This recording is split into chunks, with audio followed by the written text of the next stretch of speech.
আসসালামু আলাইকুম এভরিওয়ান, চলে আসলাম নতুন আরেকটি ব্লগ নিয়ে। অনেক দিন পরে ইচ্ছে হলো যে আজকে একটা ব্লগ দেওয়ার জন্য। তো ভাবলাম যেহেতু ভিডিও করা আছে আর আমি রান্নাবান্নাও করছি, একটু ভিডিও করে আজকে একটা ব্লগ দিব। তো আমার এই চ্যানেলটা অনেক দিন আগে খোলা হয়েছিল, প্রায় 7-8 বছর আগে। মাঝে মাঝে যখন ইচ্ছে করে তখন কাজ করি, যখন ইচ্ছে করে না কাজ করি না। তো মাঝখানে অনেকগুলো বছর চলে গেছে। তো হঠাৎ করে চ্যানেলে ঢুকে একটু মায়াই লাগলো, তার জন্য ভাবলাম যে আজকে একটা ভিডিও দেই। যদিও একটা ভিডিও দিয়ে কোনো লাভ নেই, কাজ করতে গেলে রেগুলার কাজ করে যেতে হবে। তো ভাবলাম যে দেখি ভিডিওটা দেখি ভিউ আসে কি না। তো দিব, এই জন্য আজকে দুপুরে রান্না শুরু করে দিচ্ছি। তো এখানে এই যে লাউ দিয়ে মাছ দিয়ে রান্না করব। আর লাউ দিয়ে মাছ দিয়ে আমি যখন রান্না করি তখন একটু মাছটা ভাজি করি না, জাস্ট একটু কষিয়ে তারপরে লাউয়ের ভিতরে দিয়ে দেই। আমার কাছে এরকম করলে ভালো লাগে। আর এখানে ফারিয়ার বাবা কালকে মালটা নিয়ে আসছে, এক একটা মালটা মনে হয় যে জাম্বুরার সমান, অনেক বড় বড়। আমি তো প্রথমে ভাবছি যে জাম্বুরা নিয়ে আসছে, এখন বলতেছে না এগুলো মালটা, দেশি মালটা। তো যে এখানে আমি বাজারে গেছিলাম, আমি ডাঁটা শাক নিয়ে আসছি, কলমি শাক নিয়ে আসছি। অনেক দিন হলো শাক খাওয়া হয় না, ফারিয়ার বাবা শাক আনতে চায় না, তো ভালো শাকও কিনতেও পারে না। আজকে আমি একটু বাজারে গেছিলাম বলতে একটু বাইরে কেনাকাটা করার ছিল। অমনি ভাবলাম যেহেতু বাইরে আসছি তাহলে কিছু শাক নিয়ে যাব। তো এই ডাঁটাগুলো একদম টাটকা, আর কলমি শাকগুলো দেখে ভালো লাগলো, ভাবলাম যে নিয়ে আসি। গেছিলাম মূলত এই যে ব্লাউজ পিসটা মানে ফলস কাপড় কেনার জন্য। তো পুরো বাজার ঘুরে দেখলাম, কোথাও পেলাম না। পরে ঘুরে আবার বাসায় নিয়ে আসলাম। কালার না মিলে বানালে তো হবে না, ম্যাচিং হবে না। তো এই কালারটা পেলাম না, অন্যদিন যে দেখতে হবে। তো শাড়ির সাথে ম্যাচিং করা ব্লাউজটা তো কি আর করার, যেহেতু পাওয়া গেল না। আর বাসায় চলে আসলাম মাত্র, ফারিহাও গেছিলো, সবাই মিলে গেছিলাম। আর ভাবলাম যে বাইরে থেকে আসছি আর বিকালবেলা একটু চা না খেলে ভালো লাগে না, এখানে চা বানিয়ে নিলাম, বাচ্চাদেরকে দিব আর আমি নিজে খাবো। আর এই কাপগুলো আমার কাছে অনেক ভালো লাগে। আর আমার বাসায় কেউ রং চা খেতে পছন্দ করে না, সবারই দুধ চাটা অনেক পছন্দ। তো ফাইজা খাবে, আমি খাবো আর ফারিহা, 3 জনের জন্য 3 কাপ বানিয়ে নিলাম। আর ফারিহার বাবা তো বাসায় নেই, থাকলে আর এক কাপ এর সাথে অ্যাড হইতো। তো যাই হোক, এখানে আমরা এখন চা খাবো, নাস্তা করব বিকেলে। আর এই তো রান্না, এটা হচ্ছে বিকেলে রান্না করছি চিংড়ি দিয়ে করলা ভাজি করছি। আমার কাছে না চিংড়ি দিয়ে আলু দিয়ে আর করলা এরকম করে ভাজি করলে আমার কাছে ভালো লাগে। যেমন এই যে ছোট আলুটা চোচা সহ এরকম করে কেটে ভাজি করলে ভালো হয়।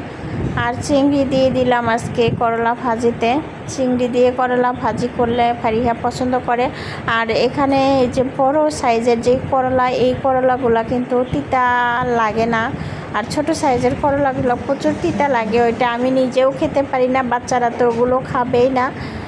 তো এই যে বড় সাইজের করলাগুলো এনে ভাজি করলে একটুও তিতা লাগে না, এটা আমার বাচ্চারাও খেতে চায়। বাচ্চারা বলতে শুধু ফারিহা খাবে, ফাইজা তো এগুলো খাবে না। তো ভাবলাম ওইভাবেই করে দেই। আর রান্নাঘরে যেই গরম, আজকে প্রচণ্ড গরম, কয়েকদিন হলো বৃষ্টি হচ্ছে না, আর আজকে প্রচণ্ড রোদ উঠছে।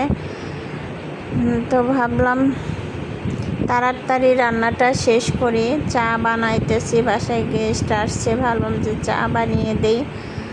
আর এই তো চাটা হয়ে গেছে, চা দিব এখন খেতে।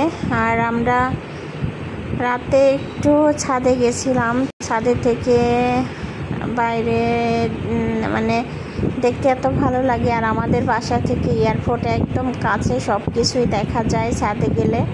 তো অনলাইন থেকে আম অর্ডার করা হয়েছিল। আম তো আমার বাসায় যে সবাই মোটামুটি পছন্দ করে, শুধু ফারিহা পাকা আম খেতে চায় না, ও শুধু কাঁচা আমটা খাবে, পাকা আম একটা আমও মুখে নেয় না, কেমন জানি। আমি প্রায় মানুষেরই দেখি যে আমটা পছন্দ, আমি নিজেও অনেক পছন্দ করি, কিন্তু আমার বড় মেয়েটা কেমন যেন পাকা আম একদমই ওর পছন্দ না। যদিও খায়, কাঁচা আমটা খাবে লবণ মরিচ দিয়ে, কিন্তু পাকা আমটা খাবে না। তো ফারিহা বানাবে প্যানকেক, এর জন্য সব কিছু রেডি করে নিচ্ছে। তো এখানে বাইরে প্রচণ্ড রোদ উঠছে আর আজকে কিন্তু অনেক গরম। এখানে ডিম বের করে নিচ্ছে ফ্রিজ থেকে, প্যানকেক বানানোর জন্য ডিম লাগবে, তো 2টা ডিম দিয়ে বানাবে।